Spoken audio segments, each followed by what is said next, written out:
Okay, welcome to a video by Antiques Arena. My name is Walter Neal, and for those of you who don't know me, I'm a UK reseller. I buy and sell antiques, collectibles, and anything weird and wonderful in the hope to flip it for a profit.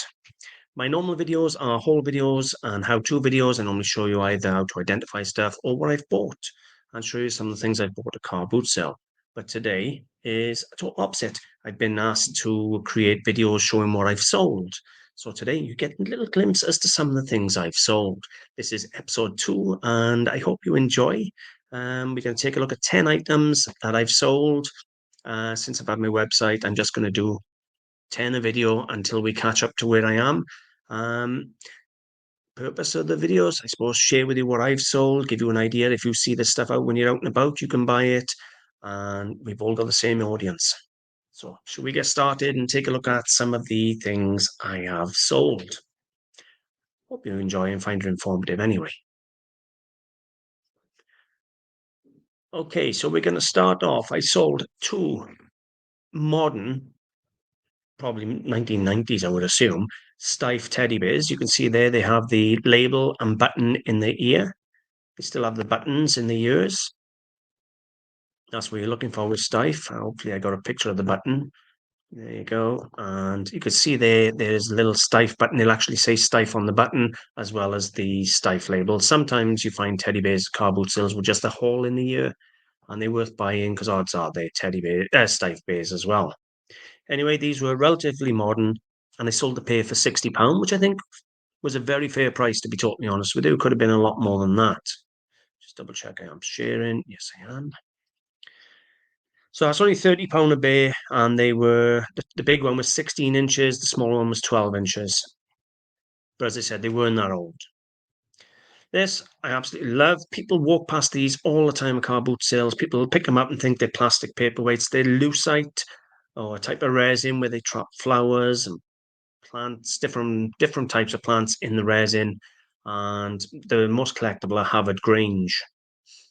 But this is a beautiful lucite paperweight. I never identified the maker of this one, but it really is a gorgeous example with the dandelion inside. Now I sell these regular at 40s, 50s, quite regular. And this one sold for £50.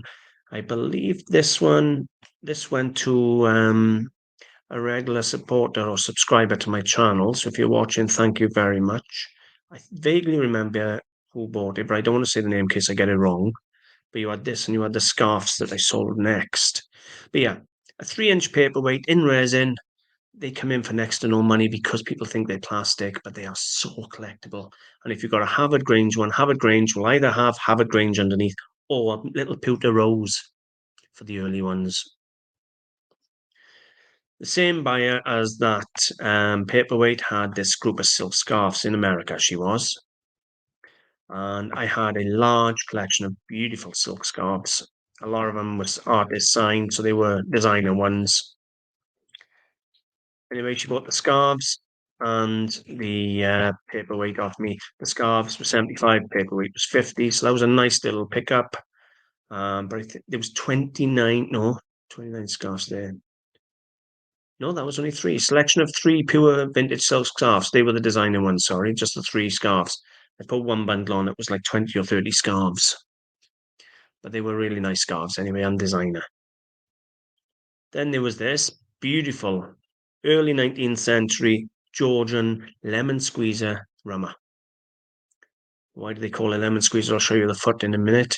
She's got a beautiful early 19th century drinking glass. See that foot there? If you turn it over, it looks like a lemon squeezer. There you go. So you know you got those things, you just squeeze the lemon on. It looks like one of those has been plunged into the foot. It's got a few chips on there, look. Beautiful glass, sold out for £75. As you can see, it's listed as number one, so I obviously have had more than one of them. But that was a nice little find. I can't remember how much I paid for that. It's a while back. This, I remember buying this. This only lasted literally like 2 weeks. It's a Lorna Bailey limited edition psychedelic race car. And there was only 100 of these ever made. Gorgeous thing. Now, Lorna Bailey, you'd think, okay, it's not that old, so it can't be that sought after, but it is. There you go. Um, is it a date on there? No, it's number 26 of 100, signed Lorna Bailey, 1999. So there you go. It's about 24, 25-year old. That's all it is. But still sold it for £120. Some Lorna Bailey, big money. But that was a nice teapot. Then we have a vintage Parker Senior dual-fold fountain pen. Now, the good thing about a lot of fountain pens is they have a 14 or 18 karat gold nib. Schaefer tend to have an 18 karat gold, an American make, and Parkers tend to have the 14. You can see they're stamped along the body, Parker dual-fold. In this original box, did I get the nib? Yes. There you go. You can see there on the nib, Parker 14K. Now, there's normally half a gram of gold in a nib. So if gold's £20 for 14 carat a gram, there's a tenner's worth of gold just in the nib. So if you see him out and about 5-10 quid and he got a gold nib, you're already in front just on the gold. Anyway, sold this one for £50, which I think was cheap, to be honest with you. Then we had this. What was this made of? It was some sort of fiberglass. It's Art Deco French lady shop display or shop bust. Probably for retailing hats or scarves or something like that. But a really nice freestanding mannequin. There you go. She was made of some form of painted fiberglass. Nice looking thing. I estimated she was 1950s. She was 2 foot tall, and I sold her for 95. I like having things that are a little outside the box. This was lovely. This, I think, I came in for no, I came in for about a tenner. I think I did down in Cardiff back when Bessemer was. I think Bessemer's a car boot sale that we used to have in Cardiff, and we have a bronze model of a terrier, and it's only 3 inches. Well, it's not even 3 inches. 2.75 inches long and 2.25 inches high. Excuse me. Hay fever's playing up today.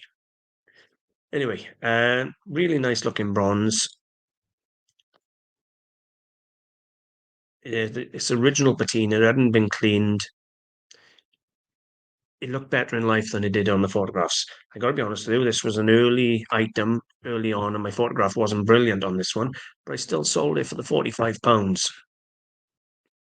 And let's see, I think it came in for about a tenner, so it wasn't bad. Now, these you find quite regular.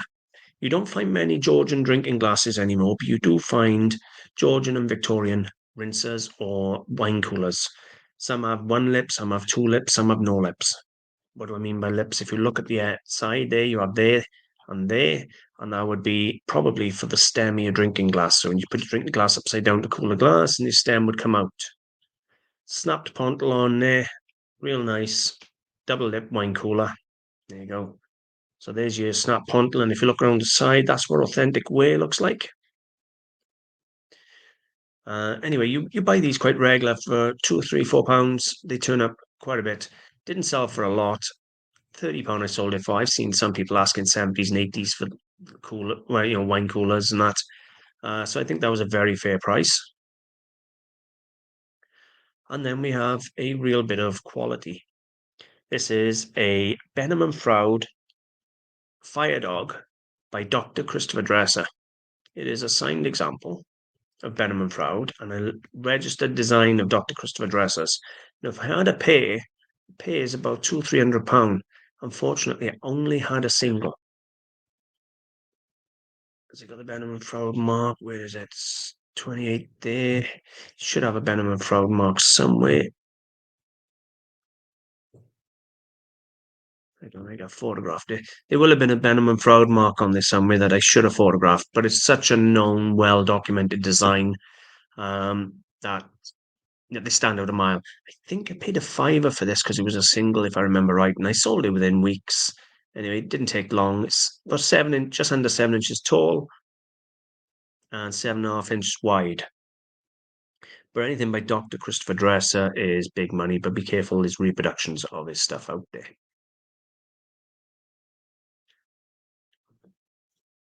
So that's just giving you an idea of some of the things I've sold in the past. That's episode number 2. Go check out episode number 1 if you enjoyed having a look at these bits. It's a bit of curiosity, what have I sold, see some of the things I've sold. You just see all the things I buy. Some things don't get sold through the website. Some things don't get filmed. Um, I tend to cherry pick some of the better pieces that I buy in the hope that keep the videos interesting.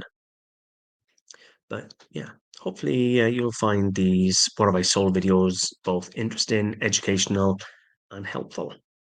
And if you see any of that type of stuff out and about, you know to buy it. And they sold prices, not asking prices, so that's what they're worth. Hope you've enjoyed, hope it helps, and I'll see you soon. Thank you very much. Bye for now.